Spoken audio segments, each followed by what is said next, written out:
Phillip Capital merupakan gabungan perusahaan layanan finansial yang didirikan pada tahun 1975. Kini, Phillip Capital telah tersebar di 15 negara dengan headquarter-nya yang berada di Singapura.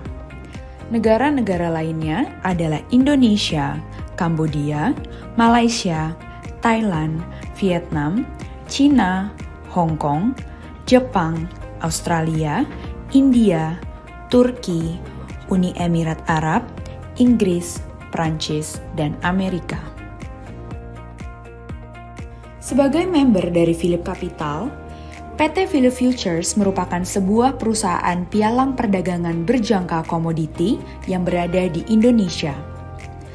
Phillip Futures telah bergabung sebagai anggota clearing Indonesian Commodity and Derivative Exchange atau ICDX dan Jakarta Future Exchange atau JFX untuk ikut serta dalam mengembangkan perdagangan komoditas di Indonesia. Phillip Futures juga terdaftar di Bapepti atau Badan Pengawas Perdagangan Berjangka Komoditi dan memiliki izin penyaluran amanat luar negeri atau pasar berjangka asing. Dengan izin penyaluran amanat luar negeri, nasabah dapat bertransaksi lebih dari 100 produk seperti indeks, komoditi, dan mata uang di berbagai bursa global seperti SGX, CME, CBOT, NYMEX, COMEX, ICE, APEX, HKEX, IFSG, dan DGCX.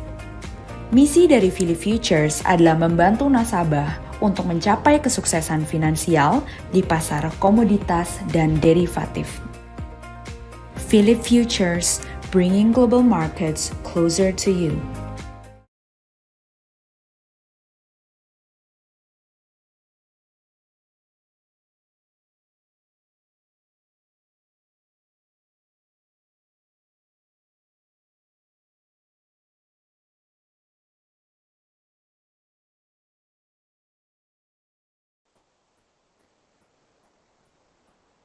Selamat malam Bapak, selamat malam semuanya Bapak dan Ibu yang sudah melihat profil perusahaan kami. Jujur saya merasa sangat terhormat karena bisa berada di tengah-tengah Bapak dan Ibu yang sangat luar biasa. Kenapa saya bilang luar biasa? Karena banyak orang yang bisa memilih lebih banyak untuk bersantai, akan tapi Bapak dan Ibu itu memilih ikut registrasi dan gabung pada webinar pada malam ini yang sangat bermanfaat. Oke, pada malam ini kita akan membahas mengenai webinar crude oil atau yang dikenal dengan minyak mentah dengan topik 200 per barrel for next or has the party ended for the bulls, ya. Kenapa kita memilih minyak mentah? Karena kita tahu dalam kondisi geopolitik sekarang itu sangat mempengaruhi beberapa komoditas, salah satunya adalah minyak mentah yang sangat bermanfaat bagi kita, yang bisa kita manfaatkan untuk sebagai diversifikasi aset. Untuk ini, perkenalkan nama saya Tommy dari Phillip Future yang akan menjadi host pada webinar pada malam ini.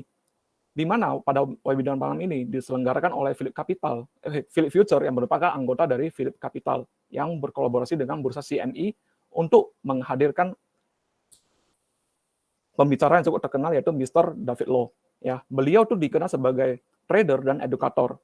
Beliau akan membawakan materi dan informasi mengenai bagaimana perkembangan crude oil beserta bagaimana cara kita untuk bertransaksi di crude oil. Oke.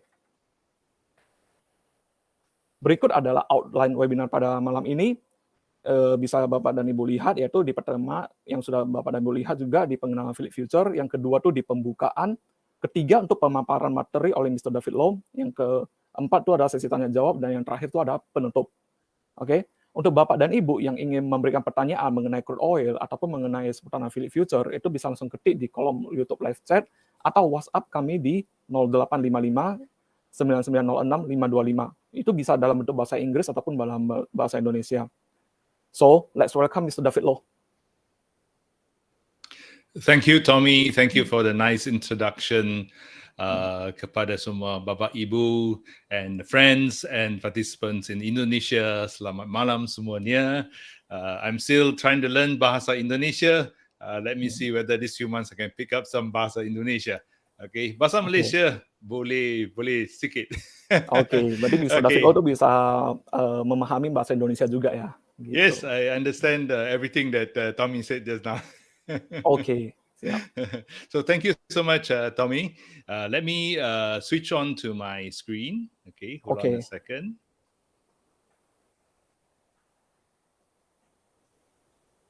Okay, let me see whether you can see this. Share. Okay, how's that, Tommy? It's good. Can see? Nice. Yes. Okay, very good. Okay, so thank you very much. And again, a very good evening to everyone joining us on this webinar. We have a very interesting topic that we're going to talk tonight about the minyak mentah. Oh yes, crude oil. Is crude oil going to 200 US dollars per barrel next, or has the party ended? Is that all crude oil can go? Okay, so we will go in and talk about this particular subject. We will talk about the various different factors that's affecting the prices of crude oil today. And we will see, okay, over the next couple of weeks, we will go in and have a look at the technical outlook in the charts to see what the charts are saying for the next couple of weeks, which direction the possibility of the crude oil is going, okay? And will we ever see US dollars 200 for crude oil, okay? And also, most importantly, is how can we position ourselves for the next opportunities in crude oil, okay? If there's a very nice trend that's going in, how do we take advantage and position ourselves to make money from crude oil? Okay, so that will be what we'll be discussing this evening.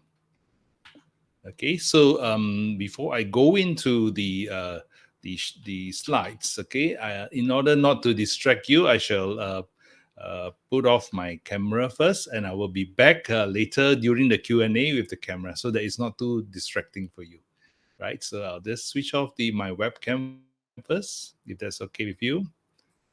All right, so the webcam is off. Okay, so we can concentrate on the slides. Okay, quickly before we start, just a disclaimer. This presentation is provided for your general information, and it does not constitute a recommendation or an offer to buy and sell on any of the futures contracts we talk about. If you want to act on what the ideas that you get from this presentation, please talk to your registered and licensed brokers about how to do the orders. All right, so speak to PT Phillip Futures about your orders. Okay, so basically this is the disclaimer over here. And okay, this is a bit about me. Okay, Tommy already gave you a short introduction.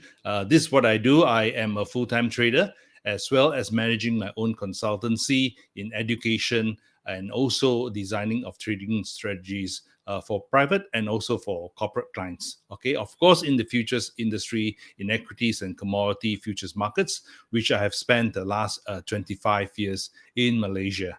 Right, so I've worked with the futures broking divisions of the investment banks in Malaysia, run some of the futures broking divisions as well. So before I retired to spend my time as a full-time trader, I last served as the president of the Malaysian Futures Broker Association, which is the association for all the futures broking companies in Malaysia. Right. I myself believe very much in the education of the investor, especially in futures trading. It's very important to know what you're doing. So this part of the program and my contribution after my retirement. Okay, so this is what we are going to cover tonight. Okay, we will look at the overview and outlook of the current crude oil prices. Okay, crude oil prices now is trading today around 110, 113 US dollars per barrel. Let's have a look at what are the key fundamental drivers affecting prices now, and what are the factors that could actually drive the prices of crude oil to 200 US dollars. Is that potential possible or not? Okay, and we will go in and look at the charts, look at the technical reading, and look at the current phase of the market momentum. Okay, because the market momentum and the phase that the market momentum is at this current moment will tell us a lot about what is the potential price trend in the future, next few weeks and the next couple of months. So we will go in and have a look at the technical reading and to see what is the charts telling us about the prices going forward. Okay, so we look at those potential price directions in the coming weeks. Okay, after having known that and looking at the potential direction and trend, then we will see how to use the contracts of the CME group, crude oil contracts, to how to take advantage of these opportunities. What are the tools available in CME for you to trade crude oil? All right, and what are the strategies to trade the current market cycle and also for the next coming couple of weeks? So this is what we will cover for this session's agenda. Okay, first, let's have a look at this. Okay, this is a chart of all the popular futures contracts throughout the world. Okay, so you can see here, this is a year-to-date relative performance of all the futures contracts. Right on top here, you can see the green lines. Basically, the green lines are talking about the percentage gain for year 2022. And you can see, of course, right on top, the list on top, you can see the top 10 contracts, the futures contracts, right on top in terms of the gains, all in the energy sector, right? You can see natural gas as of last Friday, it's 116% up. Right, gasoline is 72% up, heating oil is 60%, crude oil WTI, which is the subject we will talk tonight, is 46%, and of course crude Brent oil, which moves the same as trend as crude WTI, is 45% up. Okay, so you can see that in terms of the futures contracts that are gained most this year, on top of the list are the energy products. Okay, then below the energy products, you can see that a lot of it is also commodities. You can see corn, you can see soybeans, rice, canola, all these are the commodities. So for this year, since last year actually, and in year 2022, commodities has been very, very active and has performed very, very well in terms of the movement, right? So if you're looking at futures contracts in commodities, and if you're looking at especially energy contracts like crude oil, or maybe some other things like natural gas, which is available in the energy, commodities, then you're looking at very, very good performance in terms of these commodities. Now, of course, going below in the middle, then you will see some of them as like gold. Gold had a good start, actually, good trend, but then currently, as of year to date, it's still just slightly positive, right? And of course, if you look at the equity markets for this year have been very challenging. You can see, right, the equity markets are down double figure digits for this year, right? So in terms of the currencies, and are basically slightly down about 6%, 7% for most currencies against the US dollar, right? So in terms of the top gainers, the best sector to put your trading this year so far is the energy sector, right? It outperforms all other sectors in terms of the gains.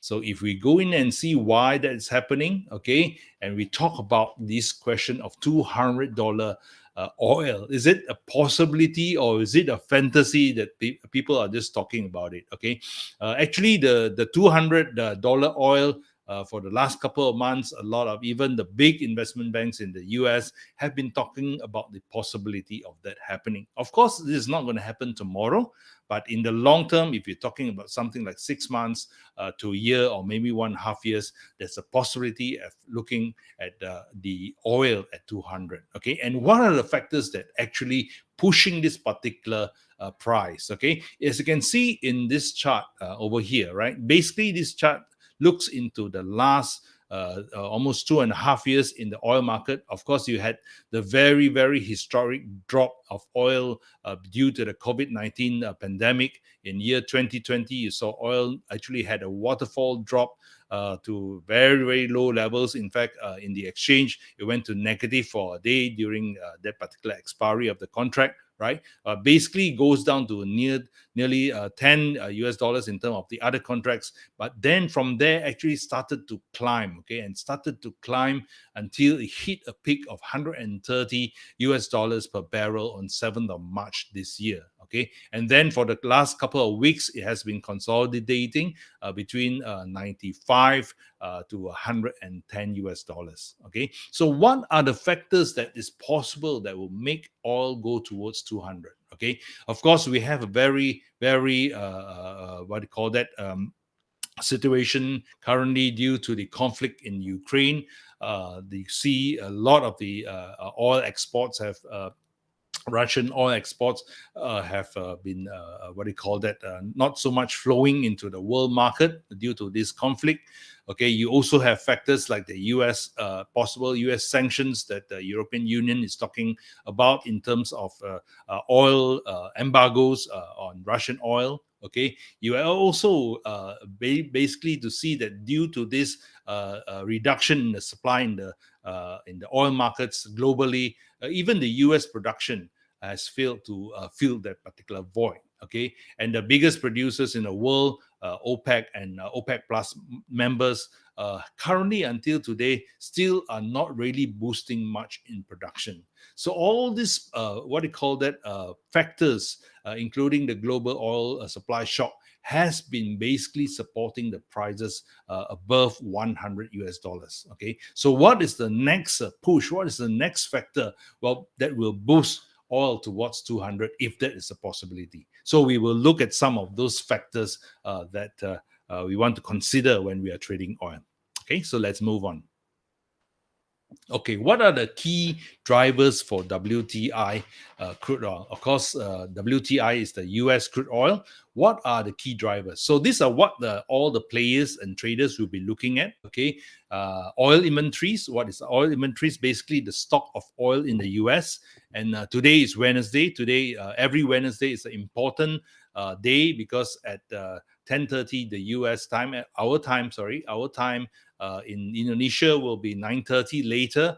The figures and the numbers and the data for US stocks and all the energy related data will come out from the US Energy Information Administration, EIA, right? So it's a very important day of the week. And last week, 13th of May, when the figures came out, we saw that US crude oil stocks unexpectedly fell. That means there was a big draw of 3.4 million barrels last week. Okay, after the previous week, as you can see over here, if you follow my cursor, the last couple of weeks there was a build in inventory. Okay, that's why you saw prices of oil were in the lower part of the 100 levels, near 90 something. Okay, but in last week's move, when the data came out, there was the inventories of the stock actually came down by 3.39 million barrels. That means a lot of oil was used in the last 1 week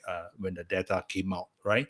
Actually, the market was expecting another rise of 1.4 million barrels of oil, but actually, when the figures came out, it was very different. That's why you saw the US oil prices kick up from last week. Okay, so even the crude oil stocks in Oklahoma, which is the delivery hub, fell by 2.4 million in terms of barrels last week. Okay, so this data, a lot of people will be watching again this evening. So if you're free later, stay on and watch where the US oil stocks are coming in. Let's see where the figure is coming in. So that figure is very important on a weekly basis to see the trend of crude oil prices. Right. So in terms of last week's figures, we had a draw. So in terms of that, you saw the prices of oil move up. The next thing we want to look at is look about production. Okay, so how is the production of United States crude oil? Okay, now the data for production coming from the EIA is slightly slower. All right, so the latest official figures came out in February of this year. But during that time, you could see the trend. Okay, so let's have a look at this picture over here. Actually, you could see that in July 2019, you can see the peak. Okay, at that time, the situation for US was very different. The US was actually producing oil and exporting oil. Okay, so that was a very different situation during the 2019. Okay, and going into the first part of January 2020, you could see that US crude oil production was at the high, right? And then when the COVID situation hit, you could see a huge drop in terms of the oil production. Okay, the lockdowns and all that, it's a huge drop in terms of the oil production. And until today, we have not even although it has recovered from lows, right? The low was in January of 2021.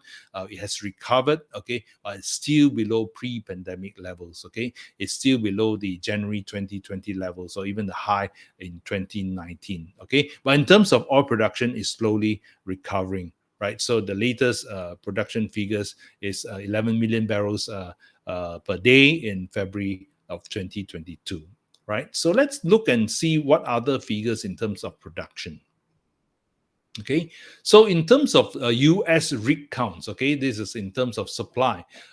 Rig counts are the number of the rigs that are actually producing oil. Okay, so in terms of looking at the latest numbers that came out last week, in terms of the trend, you can see since July 2020, the trend has come up, okay, slowly gain, okay, currently standing at 563 oil rigs in the US, okay, according to the figures from Baker Hughes.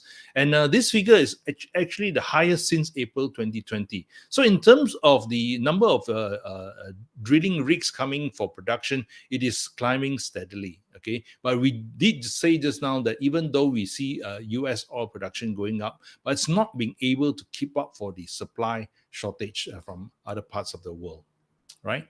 So in terms of supply, it's recovering. Just the speed is not enough. And why is that? Okay, we have to look at some of these numbers. Okay, this slide here, we're looking at shale production. Okay, shale production was the one that kicked U.S. oil production up to the levels you saw in 2019. Okay, so in terms of the current numbers, shale oil production projected for June is to rise by 142,000 barrels per day. So that's positive in terms of the oil going into June. All right. So this is from the EIA drilling productivity report. If you go into the EIA website, you can get this report on a monthly basis, so you can actually track in terms of the increase of the shale oil production. Okay, how many thousand barrels is it producing on a month-to-month basis? So in terms of the latest figure came in April, the projections going to May and June, we are going to see increases in terms of the potential increases in the shale oil production, right? However, in terms of another figure that is watched by oil traders is the DUCs. What are DUCs? DUCs are basically drilled by uncompleted wells, basically new wells coming into, or wells that have been drilled but not completed yet. Okay, and in terms of this particular figure, okay, it's declined to 4,223 in April 2022. That means there are not many new DUCs coming on board. Okay, so this is the lowest DUC number in terms of on record for the EIA, right? And one of the reasons why there's no new investments putting down in terms of the new wells to be drilled is basically over the last 2 years. Okay, basically all those players in the shale production have been concentrating on returning the returns to their shareholders, because it has been very, very tough. Right, at the peak of 2019, a lot of investments were going into shale production. Okay, but when the prices tanked, okay, and oil went down to so low, a lot of these shale oil companies were in trouble. So even with the oil prices going back up, which is good for them, of course, they were concentrating in returning a return to the investors rather than making new investments in drilling, right? So in terms of that itself, even now with oil price above 100, okay, even if they want to come in, okay, there's a very high cost in terms of the production, okay, of new wells. If they want to dig new wells, okay, and construct new wells, it's a very high cost in terms of the investments needed to do that, okay. And a lot of these shale oil producing companies in this line tend to be a bit more careful in terms of the investments, right? But even if they want to, do it and invest now, because of the global supply chain disruption, it's actually the wait time, the time before they can get the materials, the delivery of the materials and the equipment for the construction of new wells is going to take quite some time to come in, right? So in terms of looking at these numbers may continue to decline, okay, as the current wells are being used. Okay, you see the production is going up as the current DUCs are being used, but none of the new DUCs coming in, right? So this, in terms of the new production, although the shale production is still going up, but it may taper off unless there are new wells being constructed, right? So this is one of the key things that traders are looking at as well. So in terms of looking at the US production, although it is slowly recovering and going up, it may not be able to make up for the shortfall in the global supply, right? So in terms of that, that is the situation in terms of the production. So if we look at OPEC then, right? So in the global terms, what OPEC is doing is there additional capacity to pump, okay? And a lot of times, OPEC has been, of course, the last meeting in 5th of May. OPEC again ratified 432,000 barrels per day increase in terms of the total OPEC plus production for June 2022. But in terms of that, that's basically following the plan, okay? There's no new extra production being proposed, right? So this production plan has been unchanged, and it has been unchanged for the last couple of months since last year, right? And in fact, earlier, before the 5th of May, OPEC has already informed the European Union that the Russian oil supply that is lost, okay, due to the conflict is not replaceable, right? Basically signaling that even the member countries of OPEC will not be able to pump more even if they wanted to, right? So the fact is a lot of those OPEC countries trying to move up and produce the quota that they are given, they are actually under the quota. So even in terms of the OPEC plus and all the additional capacity to pump could be limited.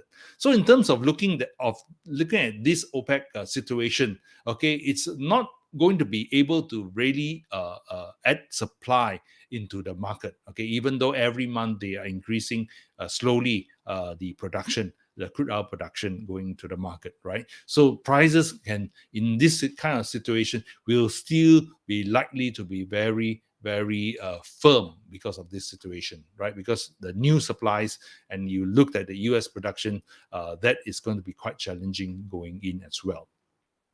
So if we look at the global economy side, okay, so this is the demand side. Just now we saw the supply side. Okay, what are the key drivers in terms of the global economy, right?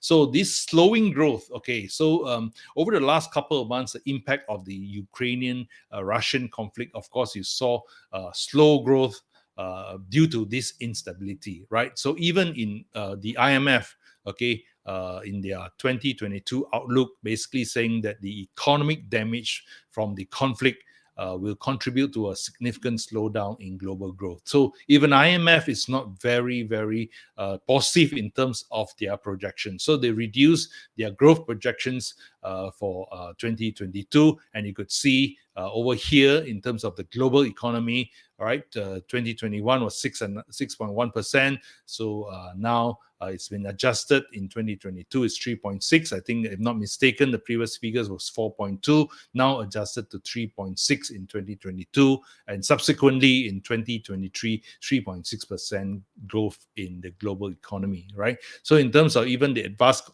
economies, you can see the projections are not that positive, right? A slight uptick only in 2023 for emerging markets and developing economies, but overall growth looks like going to be flat, 3.6% expected in 2022 and 2023, right? So this is, of course, looking at the current situation and whether or not the situation in Ukraine is going to worsen, nobody knows, right? Is it going to accelerate it into something more serious, which will then be even a greater dampener on the global economic growth. Now, in terms of the global economic growth and being slower, then this will have an impact in terms of demand for oil, right? So this will be a dampener on oil prices. But you could see that even though there was this fear of recession as well, the crude oil prices have remained firm. Right. So in terms of looking at global economy, so let's move on and have a look at demand destruction. A lot of people are talking about demand destruction, whether the sky high prices is sustainable. At what price do the consumers say that, hey, I cannot no longer want to use that much oil, I'm going to stop using crude oil? Okay, that means demand destruction. Okay, does it happen at these current prices, or these current prices is more of a supply constraint rather than a demand destruction, right? So this is a question that a lot of people have been debating over the last couple of weeks. Okay, what we have seen, of course, during the China lockdown, the slowing demand. When Shanghai went into lockdown in March, there was a immediate reaction in terms of the oil prices. You could see oil prices peak. We saw the peak was in March, 130.5. Okay, and then it came back down because of this fear of what will happen with China's what do you call that, response, and using the zero COVID strategy. And all these lockdowns could impact, all right, even a big zone like Shanghai, and now, of course, Beijing, what do you call that, being impacted by the lockdowns. So prices reacted negatively, went down from the high of this year due to this slowing, or the fear of a slowing China demand.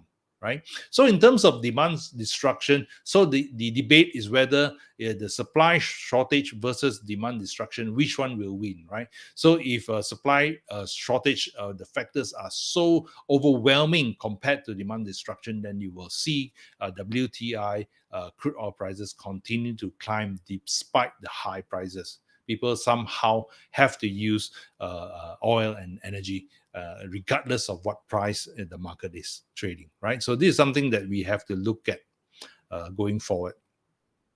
So the next thing, of course, the last 2 weeks, we're talking about the fears of recession in the US. More and more talk about a slowdown and then leading to a recession in the US, probably happening in year 2023, right? You saw the sell-off on the US equity markets the last couple of weeks.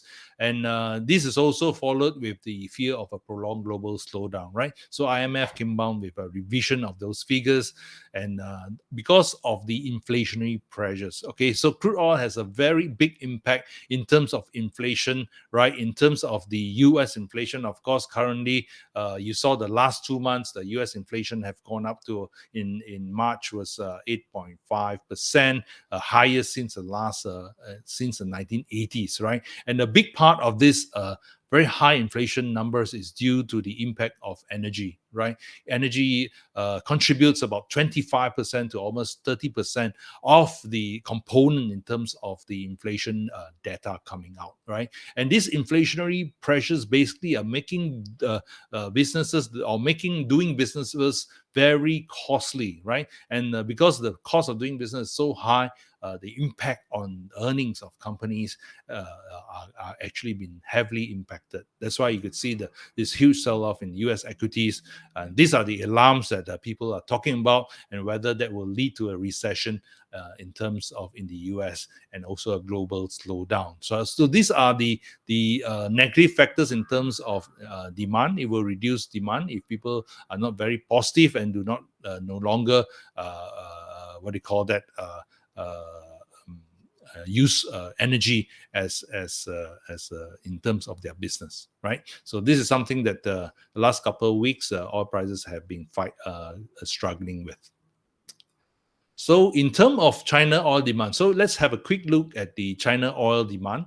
This is the data coming up from the S&P Global Commodity Insights. You can go to the S&P Global Commodity Insights. You Google this, you get the monthly figures on this. This is a figure on China oil demand, all right, over in the last couple of years. The orange figure, you can see where my cursor is currently is the number of the oil demand, and you can see that it has been down since the beginning of the year.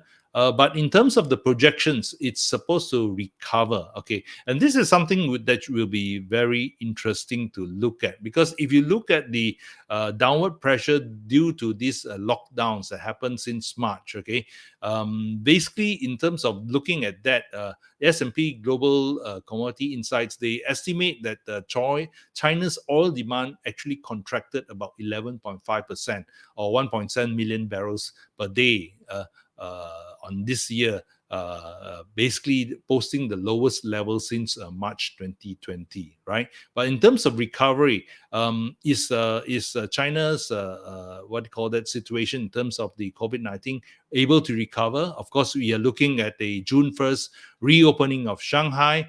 And if things work out for Beijing as well, if things continue to look good, then you will see then the China demand pick up, and that is going to be very interesting.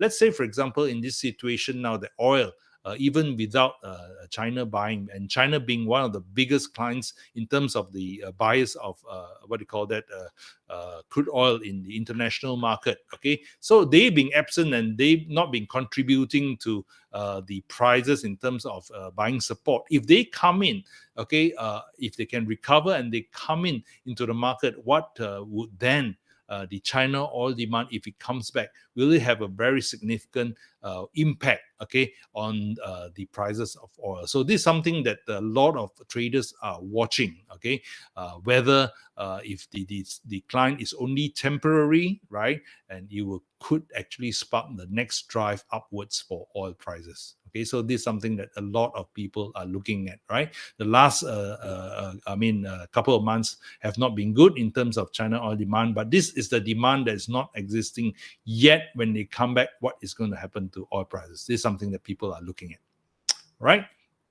So let's now look at the technical outlook, right? You saw all those factors that currently driving the crude oil prices. Now let's have a look at the technical outlook and see what is the phase and what is the momentum the charts are telling us. All right, let's firstly have a look at the weekly chart. Okay, so this is a weekly chart, and our analysis to this evening, we will be talking about the Elliott wave analysis. Okay, some of you may be familiar with the Elliott wave analysis.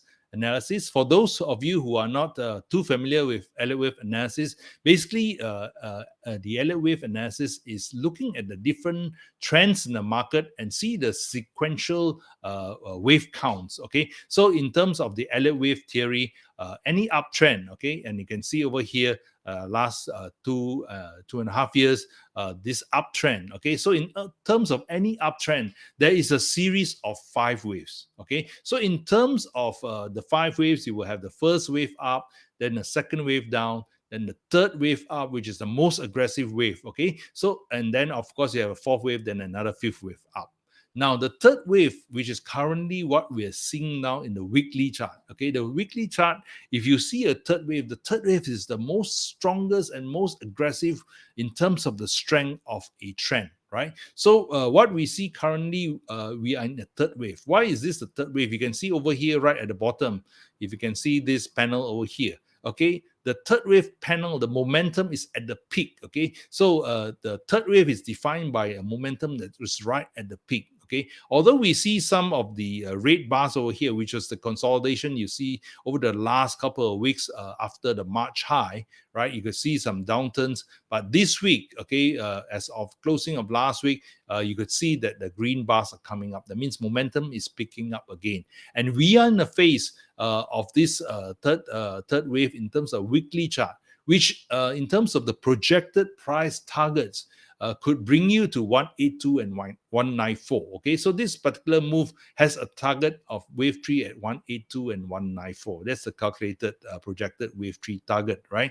So it may not happen immediately, but it could happen in the next couple of months or going into 2023. Okay, so that is particularly in terms of the Elliott wave count, right? So of course we need to see how the wave progresses. Okay, whether there are other new factors that come in to temper the prices, but as it is in terms of the wave 3, we are looking at a very strong move towards this 182 levels, the first target.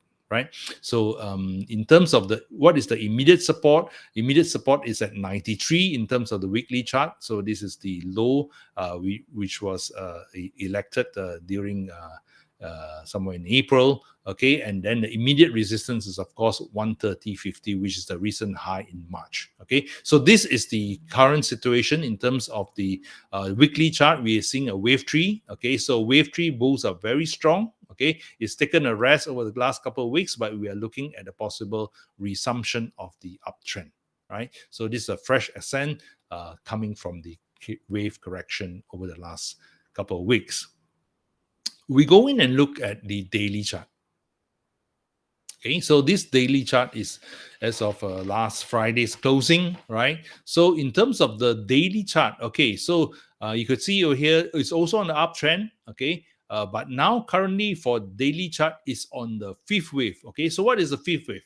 The fifth wave is the last wave for the daily chart, okay, before it corrects, okay? Currently, the wave 5 is just started, so we haven't seen a real push yet. But what we know from what we see over here in terms of the momentum, okay, you saw the momentum going in negative at this particular region over here, which basically states that this is a wave 4 consolidation. You see, it's a very complex. It has been moving in a consolidation since March until even now. It looks like consolidation, but you could see that in terms of the trends, okay, the uptrend channels are currently, you see higher highs and higher lows, right? So it is a very possibility that is currently now going into a wave 5 move, okay? And if this wave 5 move is going to move in its projected trajectory, then we're looking at this particular daily chart move towards 135. So in terms of the Elliott wave theory, the fifth wave will take out the wave of the third wave high, right? So this is a very important high. If we can move above the 130.50, then we can see it continue to move to the 135 and 161 levels. Okay. Now the only thing that we need to note is this very deep correction of the wave 4 of the wave. This is wave 3. The very deep correction, okay, may basically, when Elliott wave theory say this very deep correction could spell that the wave 5 may fail. Okay, so we have to see whether it can attack the 130.50. The 130.50 is a very important resistance in terms of the next move up. Just now we saw that resistance in the weekly chart, but currently in terms of the daily chart, the first challenge it has to break through is in this particular 115 and 116 levels. Okay, later we'll go into the live chart and see what the live charts are saying about the current trend, right? This is of course static charts from last Friday's closing, but we will go into the live charts and see what is the current situation, right? So in terms of crude oil, we're looking for a possibility of the wave 5 bullish wave beginning now. Okay, we've concluded that wave 4 correction has ended, and hopefully with a breakout of the 116 and the 115 and 116, we'll see a bullish wave 5 develop. Okay, so this is the situation at the current moment. Immediate support for daily chart is at 98.3, right? So 98.3, this last low right over here. Right, and immediate resistance, of course, is the 11.15, 11.5, and 11.6, 116 zone. Right, so that is the outlook. Later, we'll go into live charts and see in more detail on the updated charts. So that's the technical outlook currently. So in terms of a summary of the technical outlook for both the daily chart and the weekly chart, it's still bullish. All right, so it's a possibility that the prices in the next couple of weeks will move upwards. Okay, so how do we take advantage of these trends? Okay, so if you see that the opportunities are crude oil prices will continue to be firm and continue to go up, what can we do about it? All right, so let's talk about CME's WTI crude oil futures contracts and how we can trade those. Okay, so let's move in and have a look at this. Okay, this is the granddaddy of the US oil futures contract called the WTI, which is the West Texas Intermediate crude oil futures contract, which is a light sweet crude oil stored and distributed in Oklahoma in Cushing, right? So in terms of the the inventories tonight, those data you can also will see the inventory data for the Cushing inventory hub in Oklahoma, right? And of course, the WTI crude oil futures is the benchmark futures contract for oil prices in the US. Okay, and traders use basically the WTI to hedge against the oil prices. So those commercial players who use WTI futures contract to hedge against and risk manage against the oil prices, and also for those traders use this to speculate on the prices, whether it will rise or fall, right? So depending on the view that they have. And of course, the WTI futures contract trades around the clock, nearly 24 hours, and all traders are able to react, okay, and for all the major geopolitical events and whatever that impacts the supply and demand of crude oil and the prices of crude oil. Right. So in terms of a value, it's a very actively traded contract. It trades currently it's 990,000 contracts daily in 2022. It often trades above 1 million contracts on a daily basis. Right. So what is this WTI crude oil futures? It is actually a contract for 1,000 barrels of oil. Right. So and by buying and selling one contract of WTI, you're basically buying 1,000 barrels, buying or selling 1,000, trading 1,000 barrels of crude oil. Okay, of course, quoted in US dollars, and the minimum tick is 1 cent. Okay, so in terms of the futures contract, minimum 1 cent. 1 cent is 10 US dollars per barrel. Okay, so this is the tick value because it's 1,000 barrels. Every 1 cent move will be the tick value is 10 US dollars. So for every $1 move in terms of the WTI for the in terms of the oil for this particular contract is $1 times 1,000 barrels. Okay, because this contract is 1,000 barrels. So a $1 move in terms of crude oil will mean if you buy a whole one contract, it will mean plus or minus 1,000 US dollars. Okay, so you can see the trading hours is traded almost 24 hours. Okay, so this settlement method, what is settlement method? Basically, this contract is physical delivery. Okay, it's where people buy and sell and deliver crude oil into the market. They can take physical crude oil. Of course, for us who are individual traders, we don't take delivery of oil.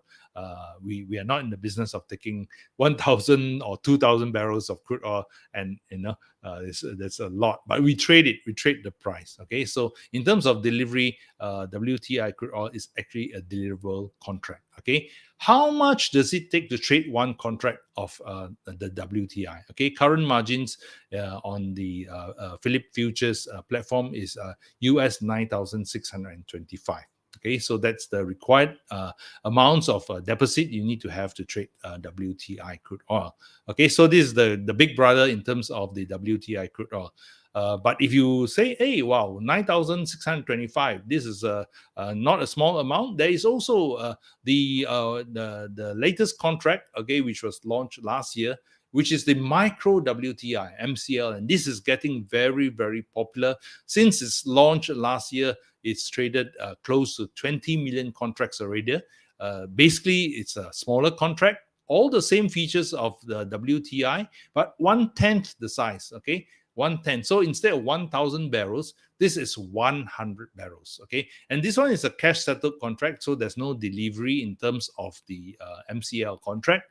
Of course, this is more affordable. If you look at the margins, it's 963 per contract, okay, because it's a smaller contract, but this is still you're participating in the prices of oil, okay, but this is a smaller contract. But why trade the smaller contract? Of course, number one, more affordable, but for a lot of traders, they want to have the flexibility in terms of position size, right? So you can trade, maybe you can trade 5 lots, okay, take profit on one, continue to let 2 move, then when it moves to a certain price, they can take profit on 2. So it gives you a lot of flexibility in terms of a trader. So I, as a trader, I would like to have a contract where we can actually have flexibility in terms of the position size, right? So let's say, for example, the MCL is equivalent to actually 10 MCL equals to 1 WTI CL contract, the big brother. No, instead of buying 1 CL, I can buy 10 MCL and can basically be more flexible in terms of when I take profit. I take first one part of it, then let the other one run. So it is very good in terms of traders, in terms of the flexibility in position sizing. Okay, of course, the micro WTI gives a lot of other players a chance and opportunity to trade in the crude oil market, right? Because the big contracts sometimes could be a bit expensive. So for those who are new in trading crude oil, they want to trade crude oil, this could be a better contract in terms. Of course, if you build your position size to be very big, you can also use the micro WTI to offset with the big WTI contract. So if let's say you have 10 lots of the micro WTI, you can offset with the WTI as well. All right, so very active contract, now trading 133,000 contracts a day, and the volume is continuing to grow. Okay, over 40%. Okay, very interesting. Over 40% of the volume traded on the MCL is traded during the non-US hours and the Asian hours. So these very interesting contracts. A lot of the individual traders and other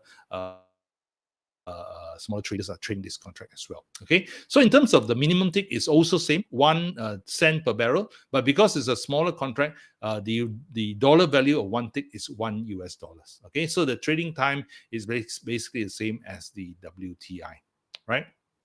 So again, margins is cheaper. Okay, it's 963 per contract. Okay, so $963, you can control 100 barrels of oil.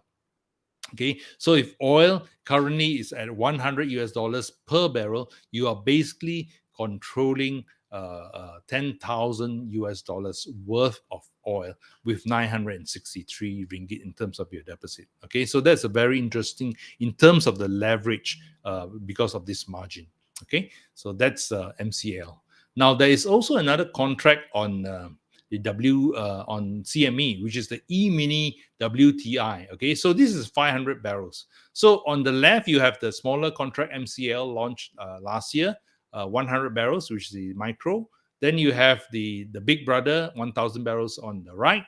And in the middle, you have actually the E-mini. Okay, so E-mini is 500 barrels. Okay, so E-mini has been a longer, QM has been longer in the market. Okay, micro WTI has been newer.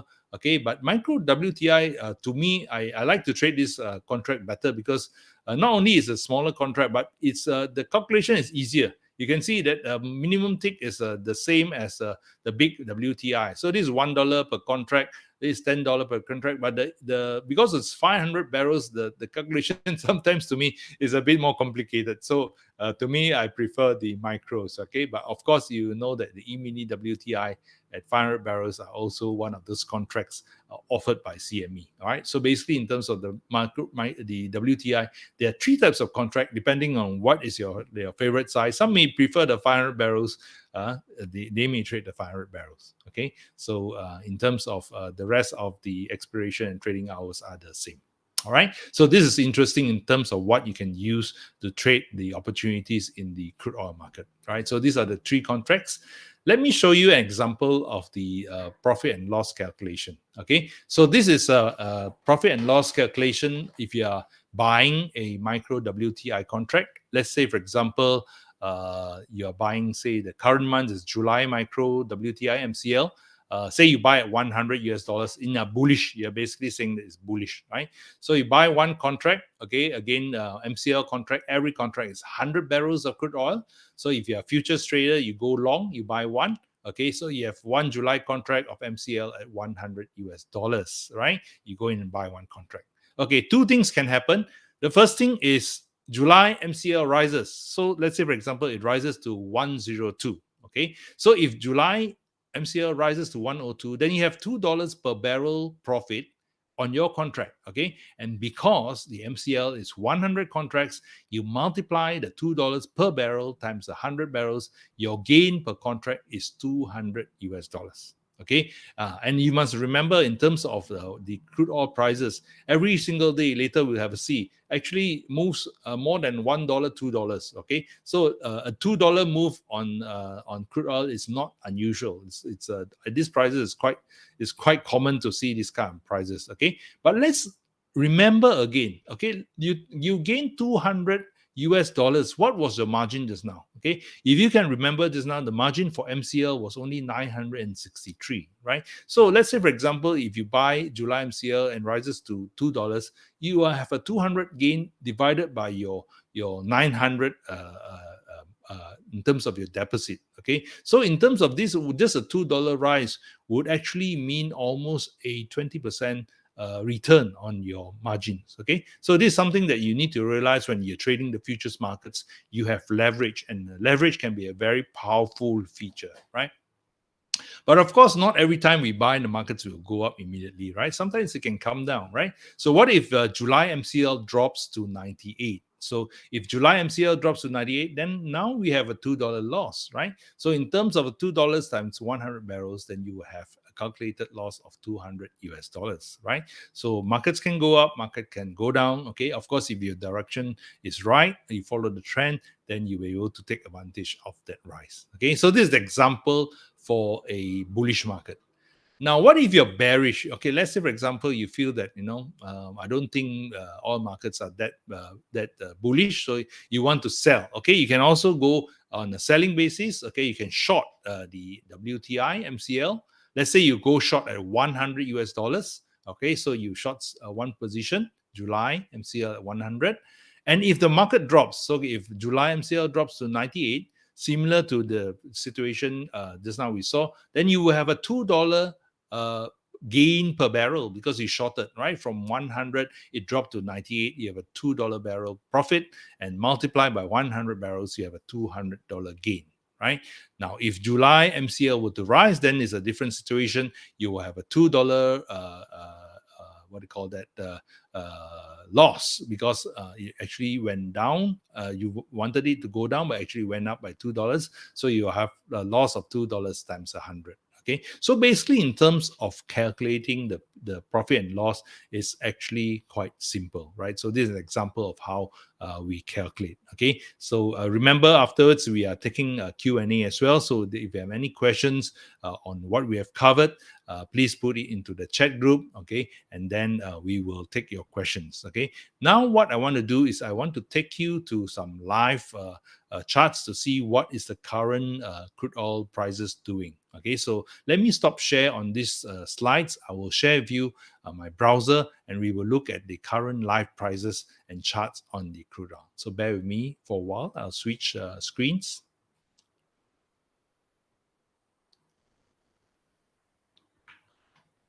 Okay, let me switch screens. Now share a tab. Okay, share this tab.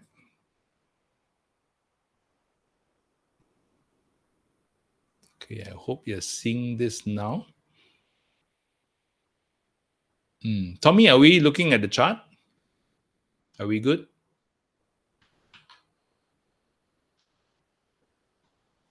Okay, hold on a second. Okay, I hope everybody is seeing this chart. Let me confirm. Tommy, if you can hear me, can you confirm that you're seeing this chart? I cannot see your chart. Oh, cannot see, huh? Okay, Yes. let me try again. Still the Yes, let me try again. okay. Very important that you can see. Are you seeing still my slides? I think no. Not yet, huh? Okay, let me try Yes. again. Okay. Okay, let me share this. Okay, hopefully you see it now. Yes. Okay, do you see it now? Okay, very good. Okay, thank you, Tommy, for confirming. Okay. Okay, what we are looking now is the weekly chart. Okay, so just now we saw, this is the one, the weekly chart. Okay, so okay, so let me go in and flash for you another chart. Okay, right over here. Let's look at the the daily chart. Okay, so this is what we are talking about. Okay, you can see just now, right over here, we talk about the fifth wave projection. Okay, so if we draw the trend line over here, okay, you can see that basically in terms of the trend line is moving upwards. Okay, moving upwards. And also right over here, you can see the highs are getting higher and the lows are getting higher as well. Okay, so in terms of the chart, you can see the channel. So in terms of the current trend for daily chart is moving upwards, okay? But we said right over here that these are the very important points, okay? This particular 115 and 116 level is very important, okay? It needs to take out, okay? Currently still very firmly supported, but needs to take out these two levels. Then we will have the fifth wave confirmed on the way. Right. Let's move on to look at the hourly charts. Okay, so hourly charts, basically what you'll be seeing is what will happen in the next 1-2 days, or what is a possible trend for the next 1-2 days. So let's go and have a look at this hourly chart. Okay, so this is a shorter term chart. Okay, and you can see right over here that the last couple of days, right, it has been trading sideways. Right, so it's been trading between these basically these two lines. Okay, so this between this trend and this trend. Okay, so there it's been consolidating. So it's waiting for some what do you call that, news to hit the market. Okay, so we will have to see this particular 2 points over here, 108 and 119. 111.95. Basically, 112 is a very important area the next couple of days. If any break of these two areas will determine the trend. Okay, so in terms of looking at the what do you call that, the trend, you see that momentum is on the positive side. So the possibility of it moving on the upside break is higher, right? So, but we will wait for it to signal.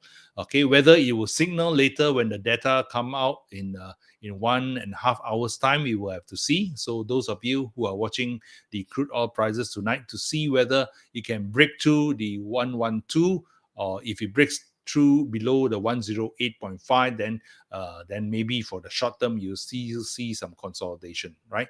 So if it moves above the 112, then I think it's basically confirming on the daily chart that it's going to go up, continue to go upwards. Okay, so in the next couple of days, the next 2 trading days for this week, we will have to see this particular two price levels, the 112 and the 108.5. This will be for the trading of the next 2 days. So if the data come out just now is unexpected, then you will see a breakout of this particular channel afterwards. All right, so that's a quick look at the charts. We are going to go into Q&A now. I'm going to pass back to Tommy. Okay, let me go back to my screen. Okay, switch on my camera, and Tommy, I will pass back to you. I'll put it back to my screen, and let's take questions. What questions do we have from the audience? Okay, thanks, Mr. David, for sharing such a great information to all of us tonight. We could say that the attendees understand the material and excited to give some question to you. Okay, untuk Bapak dan Ibu, bagi yang ingin memberikan pertanyaan mengenai seputaran crude oil ataupun mengenai Phillip future, itu bisa langsung ketik di kolom live YouTube chat ataupun langsung WhatsApp kami di 0855 9906 525. Itu bisa dalam bentuk bahasa Inggris ataupun bahasa Indonesia. Okay, Mr. Roh, I will help you reading the question one by one. Okay, thank you very much. Yes, most of the question we get from WhatsApp. For the first question, okay. For the first question, I see that the current crude oil prices is not very volatile. So what should we do to start trading now? Oh, say that again. You feel that the prices are? Yes, the crude oil prices is not very volatile. So what should we do to start trading for now?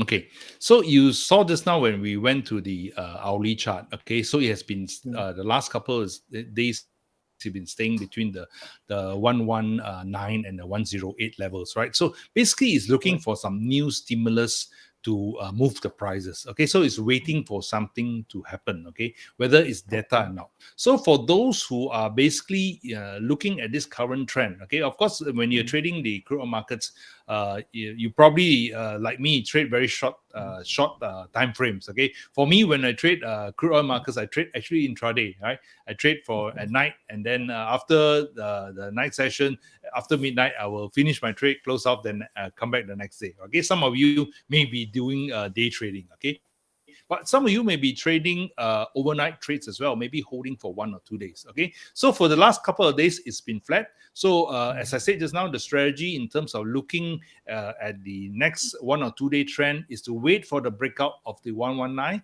or the breakdown of the 108.5. So if you see a breakout, a very convincing breakout above 119, then for me, in terms of the charts, then we go on the long side. So we will long the contracts if it breaks the 119 levels, right? So if it's 108, then basically it says it's going to consolidate. Then maybe you can take a short position if it breaks the 108.5. So in terms of looking at the chart and the current trend at the moment, that will be something we'll be looking at. Whether it will happen tonight or not, because tonight is data night, something may happen. So you may see some action happening in the next 2 days. I hope that answers the question. Okay, thanks, Mr. Ro. For the second question, how to trade this CME crude oil? Maybe I can help you for answer this question ya. Untuk Bapak dan Ibu, kalau ingin bertransaksi di crude oil ya, itu hanya bisa dengan membuka rekening di Phillip Future ya. Hanya mengunjungi dengan di website www.phillipfuture.co.id. Nanti di sebelah kanan atas itu akan ada namanya open account. Oke, itu bisa dilakukan secara online yang bisa Bapak dan Ibu lakukan di rumah ataupun dimanapun ya. Dan dengan minimum deposit itu hanya di 500 USD. Oke. Dan untuk ingin tahu lebih lanjut ya, itu kita akan ada namanya follow up class mengenai, kita akan membahas lebih lanjut spesifikasinya mengenai ke ini berapa inisial margin yang dibutuhkan, oke, komisi yang dibutuhkan gitu. Nanti kita akan mengirimnya melalui WhatsApp kepada Bapak dan Ibu dan itu bisa mendaftarkan diri untuk mengikuti follow up class. Oke. For the third question, we all know natural gas is one of the alternative energies that is predicted to be a substitute for oil, and the performance looks better than WTI crude oil in your table first. Okay. The question, if the crude oil will rise to 200 per barrel, what will happen to natural gas? Is it good to trade?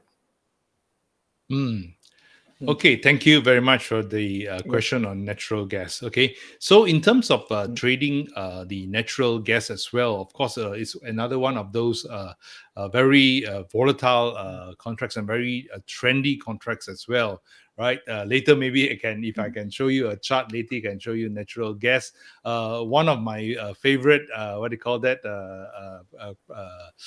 contracts to look at as well in terms of the charts. Okay. So yes, you can trade natural gas as well, and of course crude oil you can trade. So it depends on which trend is clearer. Okay, although generally it will move the same way, okay, but not necessarily always the same way, right? So in terms of trading the natural gas, also look at it in terms of talk to, of course, to Phillip Futures on the classes on how to trade that. But I also recommend in terms of you like energy prices. Okay, sometimes the natural gas can be even more powerful in terms of the trend, right? So look at both of them. If you like the energy sector, I think both natural gas and crude oil are very good contracts to look at. But of course, look at those contracts and also look at the margins. Okay, sometimes micro WTI is very popular because it's a very affordable contract and a good place to start for those who want to get into the energy futures contract. Back to you, Tommy. Thanks for the recommender for open account in Phillip Future ya. Untuk Bapak dan Ibu, untuk yang ingin tahu lebih lanjut mengenai natural gas juga, itu di Phillip Future kita juga ada menyediakan produknya ya, sehingga Bapak dan Ibu tuh bisa bertransaksi dengan kita juga gitu. Okay, for the fourth question, how does the COVID pandemic affect crude oil price now? How does the conflict, is that COVID-19? COVID-19. Okay. Yes. So the COVID-19 impact now, because the rest of the world are recovering. Okay, so over in a lot of countries, of course, don't talk about China yet. Everybody's basically going back to normal life. Okay, so when you go back to normal life, okay, a lot of people will start driving their cars, right? So in the US, okay, even next week, okay, this weekend, I think it's not mistaken, it's Memorial Week. Okay, so this is a holiday.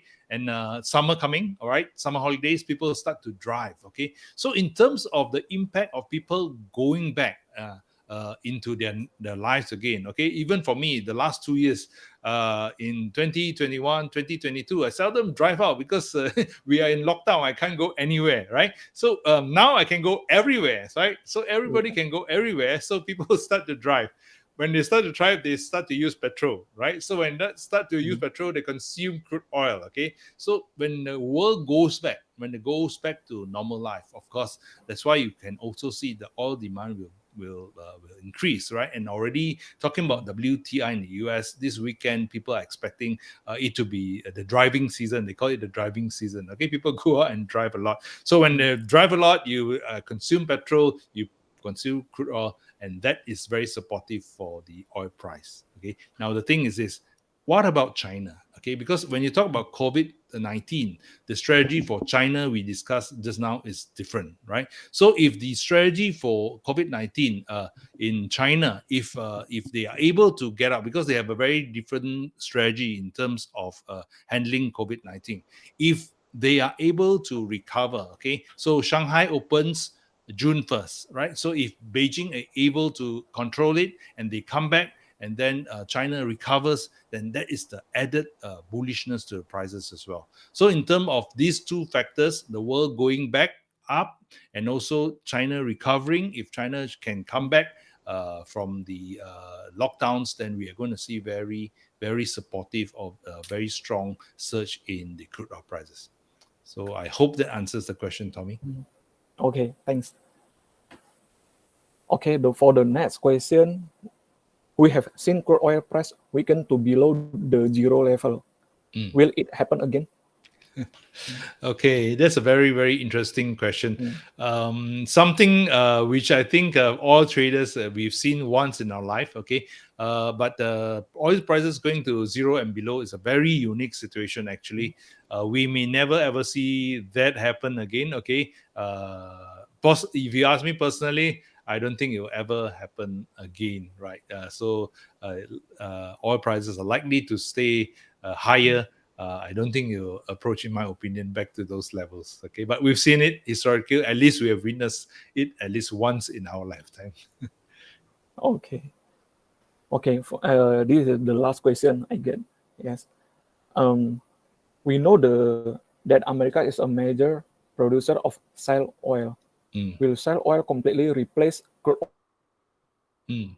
Okay, so in terms of shale oil, of course, we saw the factors just now, right? We saw shale oil in terms of constructing the well to produce shale oil is a very, very big investment. So the question is whether the US shale oil producers want to put in that investments into oil, okay, into building those shale oil production facilities, right? It's very expensive, and even now, as it is now, as I said just now, even if you wanted to do it today, your wait time, okay, to get materials to build the steel and all that is going to take a long time before you can actually start building.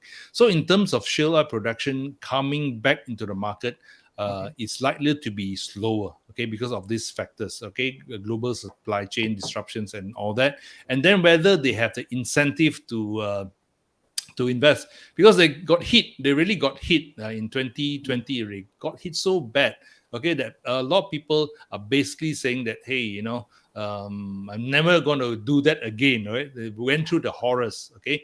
The other thing is also the green energy initiatives by the US and by President Biden, okay. So if they are going to strongly move against fossil oil as a energy source, then you might be seeing that, why would I want to invest in new facilities in shale oil if my country is not going towards that? I'm going away from oil, right? So that's one of those things that we have to look out for. Okay, so at this as it is at $100 US and staying above there are some incentives to produce because it's quite profitable at this current moment. But whether the investments will actually pay back, that is the big question. Okay, so in terms of shale oil production, those are the issues affecting shale oil. Back to you, Tommy.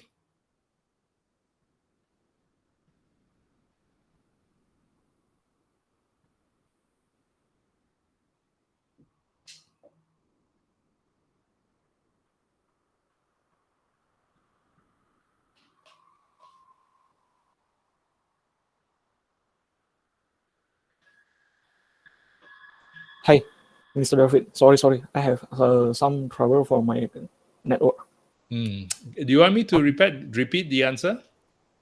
I think it's looks good for the audience. Just my place is bad lah for Okay, no my network. worries. Okay. Thank you for the answer for the last question. Okay. Semoga dari pertanyaan Bapak dan Ibu itu jawaban dari Mr. David Law itu bisa membantu ya menjawab untuk misalnya dari pertanyaan Bapak dan Ibu. Okay. For this session, maybe I can take or for share to the audience my slide. Wait, yeah.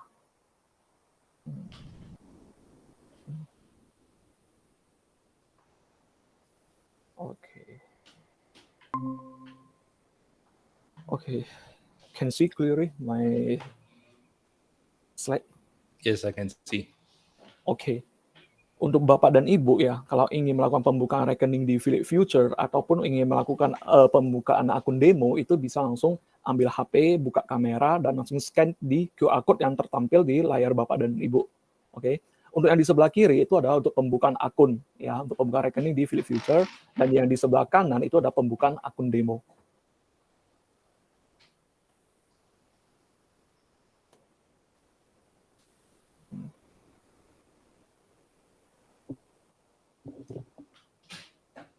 Oke, ini selanjutnya kita ada menawarkan sedikit promosi ya. Untuk Bapak dan Ibu yang mengikuti acara webinar pada malam ini, kita akan memberikan low commission sebesar $4.2 untuk sekali transaksi. Jadi itu per lot per site. Jadi sekali Bapak dan Ibu itu bertransaksi membuka posisi itu akan dikenakan komisi $4.2. Terus itu akan dikenakan pajak 11%. Dan itu pajak tersebut akan hanya dikenakan di komisinya doang. Jadi tidak akan mempengaruhi profit yang Bapak dan Ibu dapatkan gitu. Dan itu boleh juga mengambil HP dan langsung scan QR code yang ada di layar Bapak dan Ibu, supaya untuk melihat term and condition-nya lebih jelas.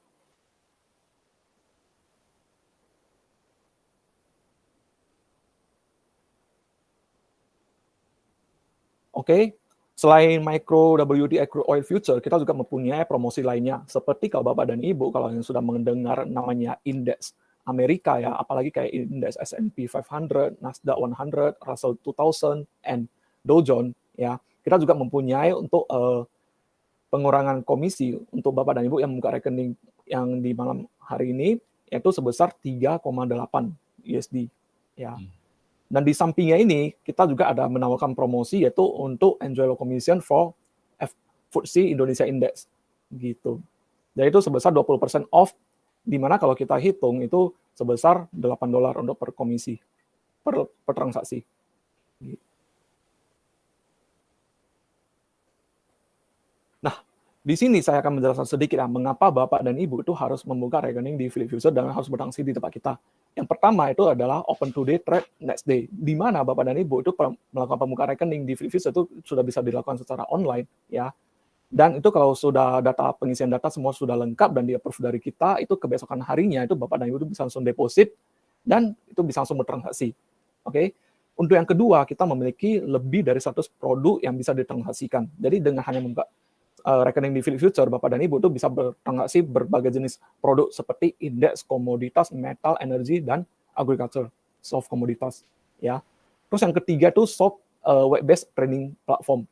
Jadi platform yang Bapak dan Ibu lakukan untuk bertransaksi, itu kita berbasis web. Jadi tidak usah mendownload aplikasi. Ya, jadi bisa langsung ingin bertransaksi di luar ataupun di rumah ataupun yang lagi tidak memegang HP itu bisa dilakukan di desktop, tablet ataupun di laptop. Untuk yang terakhir itu di same day fund withdrawal. Jadi Bapak dan Ibu kalau yang sudah mendapatkan profit dan ingin langsung coba untuk melakukan penarikan dana itu bisa dilakukan dan itu prosesnya di hari yang sama. Itu di sebelum jam 9.30 pagi. Dan kalau sudah melewati jam tersebut itu akan diproses di hari selanjutnya gitu. Terus untuk kelebihan lainnya yaitu kita tetap akan memberikan berbagai berita global harian ya. Itu jadi mengenai indeks komoditas, untuk metal, energi, Amerika, itu FTSE Indonesia Index. Jadi kita tetap akan memfasilitasi semua berita harian tersebut. Dan kita juga ada namanya weekly market outlook gitu.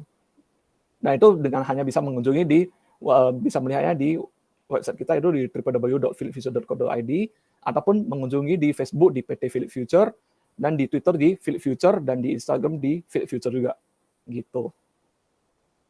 Ya. So, Mr. David, here our webinar session.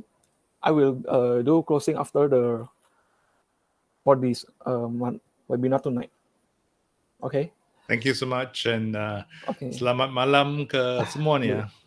Ya, jadi untuk kesimpulan yang bisa kita ambil dari webinar pada malam ini, ya Bapak dan Ibu, pada saat market sedang dalam keadaan bearish ataupun bullish ya, dalam keadaan turun ataupun lagi naik, kita selalu mempunyai kesempatan untuk meningkatkan peluang bertransaksi di crude oil ini. Oke. Dan di mana bisa Bapak dan Ibu transaksi itu hanya dengan membuka rekening di Phillip Future. Sehingga kita bisa menyimpulkan Bapak dan Ibu sudah menginvestasikan waktu untuk mengikuti webinar di malam ini lebih kurang di 1 jam ya. Itu akan sangat sia-sia jika Bapak dan Ibu tidak mempraktekannya. Karena kan sudah mendapatkan ilmu, seharusnya kita tes mempraktekannya untuk mendapatkan peluang tersebut ya. Bagi Bapak dan Ibu yang ingin tahu lebih detail mengenai spesifikasi produk, mengenai CME crude oil ya, apalagi lebih khususnya di micro WTI crude oil, itu bisa langsung mendaftarkan diri pada kelas follow up berikutnya, yaitu pada tanggal 27 Juni di jam 2. Cara daftarnya itu gimana? Yaitu melalui info yang akan kami kirimkan melalui WhatsApp kepada Bapak dan Ibu, dan Bapak dan Ibu tuh bisa langsung klik linknya untuk melakukan register. Di sana kita akan membahas lebih lanjut mengenai singkatan webinar pada hari ini, spesifikasi produk micro WTI crude oil, dan cara menghitung profit loss. Itu. Untuk sekian webinar pada malam hari ini, thank you for Mr. David for sharing such an emerging material tonight. Terima kasih kepada Bapak dan Ibu dan peserta semua. See you in other opportunity. Thank you.